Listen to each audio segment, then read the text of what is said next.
Talking now with Oiler head coach Corey Allen in the Oiler preview this week as they head on the road again, head to the Garden Spot of Northeastern Ohio, Painesville, to take on the Lake Erie College Storm. And Coach, first let's go back to last week, 40-25 win over Pace. I'll just say that I understand it was an interesting weekend. Yeah, I mean, the best part of the weekend is that we got the win. And it doesn't matter how far you travel. If you can play winning football, you'll go just about anywhere. And we saw a lot over our course, the course of our trip. A lot of different things occurred that lengthened our stay just outside of the Big Apple. But we're happy to be back and ready to go. You guys got off to the quick start, had things going your way, 17-0 early on, and you had to feel good about that early start. Yeah, I thought we did a nice job early. We were playing that complementary football that you and I talk about often, and things are rolling right along, and then the game can change, and it can change in one play, and that's exactly what happened. And then we found ourselves in a dogfight for the better part of the second half, and then until the delay. And I know it's a bugaboo for you, but turnovers kind of triggered that change committed by you guys and kind of opened the door a little bit for the setters. Yeah, absolutely. I mean, when you look at the turnover battle and you go back over the last 10 years, the winning percentage for this football team when we win the turnover battle is astronomical, and the losing percentage for us when we lose the turnover battle is equally as dramatic. We have to win the turnover battle, and we have to control those. And turnovers are not just a result of a quarterback throwing the football; they're the result of timing, rhythm, and everything. Certainly, the quarterback is going to take the brunt of that blame, and I know our quarterback will want to do nothing but blame himself. But there's a lot of moving pieces to what makes something like that occur, and we need to work to correct that.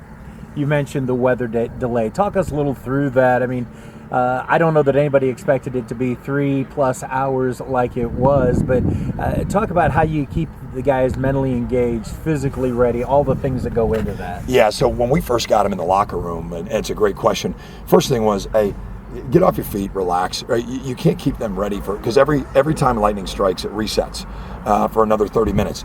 And this looked like it was going to hang for a while. The radar said it was going to hang for a while. So you can't give them Newt Rockney speeches for 3+ hours. You'll run out of material.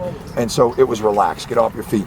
Grab something to eat. You know, we bring fueling stations on our buses with granola bars and fruit snacks and apples and oranges and Gatorades. We ran through all of that very quickly. And then as it dragged on and on and on, guys were just potting up and having conversation, relaxing. Coaches had made some of the adjustments that needed to be made.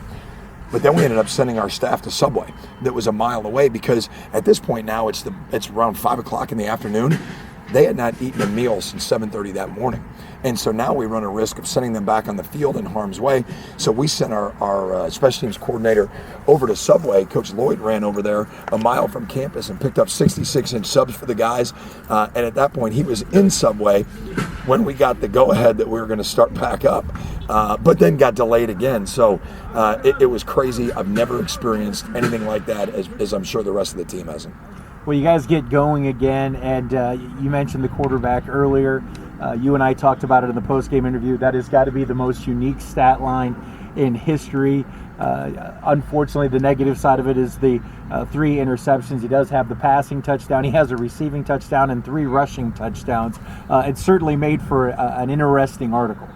Well, it did, and you were right when we spoke in the postgame. It hasn't ever been done in school history, right? I mean, that stat line has never been seen here. But the thing that I noticed the most when we came back out is there's a difference between effort and energy. Our effort was good in the first 3+ quarters of the game, but our energy was better when we came back out. There was a renewed sense about us, and I was happy to see the team come out there, and I know we all were as coaches, to see the team come out and play. They played complementary football, they played aggressive football, and there was a we're not going to be denied type attitude that you could sense. Talking with head coach Corey Allen here on the Oiler preview as they get ready to take on the Storm. Let's transition to them. Storm as a team, you guys have owned it, 10-1 over the course of things. Not that there haven't been some battles in there, a couple of track meets as well in there, but certainly you want to keep that momentum against that program going. Yeah, I think that every year is a new year, especially when you're talking about new coaching staffs, new coordinators, and things like that. Coach Bolden on into his second year now, not a rookie head coach there anymore, and he's establishing a program. He's trying to establish his culture, and you can see that showing up by the way that they play. They have a new defensive coordinator this year, and you can see the way that they play on defense is vastly improved. And this is a program that is by no means void of talent.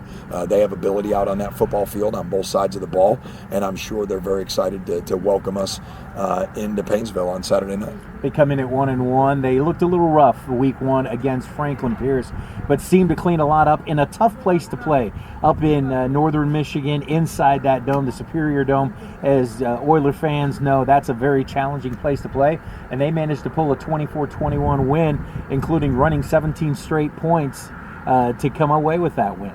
Yeah, I think that speaks a lot to the way that they play the game. They're going to keep coming.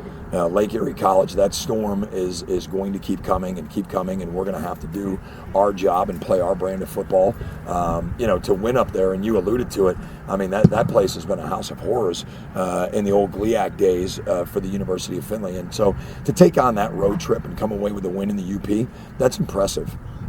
Certainly is. You talk about players, and the first one that jumps off the page at you is the quarterback, Xavier Bullock. I don't know that I call him straight up dual threat, but he can make some plays with his feet. But he likes to pass the ball. That was his preferred means, but he can do a lot of things back there. Yeah, he's a dynamic player. He's someone that we're certainly well aware of, and it's not just his arm. I think he can beat you with his arm. He can beat you with his feet, and his mind. And that there's value with that as a quarterback. He does a really nice job running the system that they ask him to run. They seem to have some struggles, though, in the running game, trying to get that going. Even last week in the victory, not much on the ground for them. Well, and again, yards come in a lot of different ways. Rushing yards can come in the form of scrambles. Rushing yards can come in the form of an explosive and then a couple TFLs. But at the same time, when you get into week 3 of the season, you're starting to figure out who you are.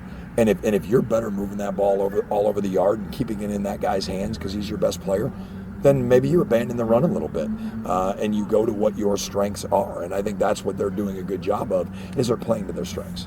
I was impressed with their defense in the second half of the Pierce game, but especially in the Northern Michigan game. That seems to be a place where they've seen a lot of growth since last year. Yeah, I think anytime as an offensive football coach, when you watch a defense, if that defense is playing square to the line of scrimmage and downhill, that's a defense that's well coached. And, some other teams that we've played in the past, not referencing Lake Erie whatsoever, but some other teams that we've played in the past, teams that play losing defensive football turn their shoulders, they get out of gaps, they don't do the right thing when they're supposed to do it.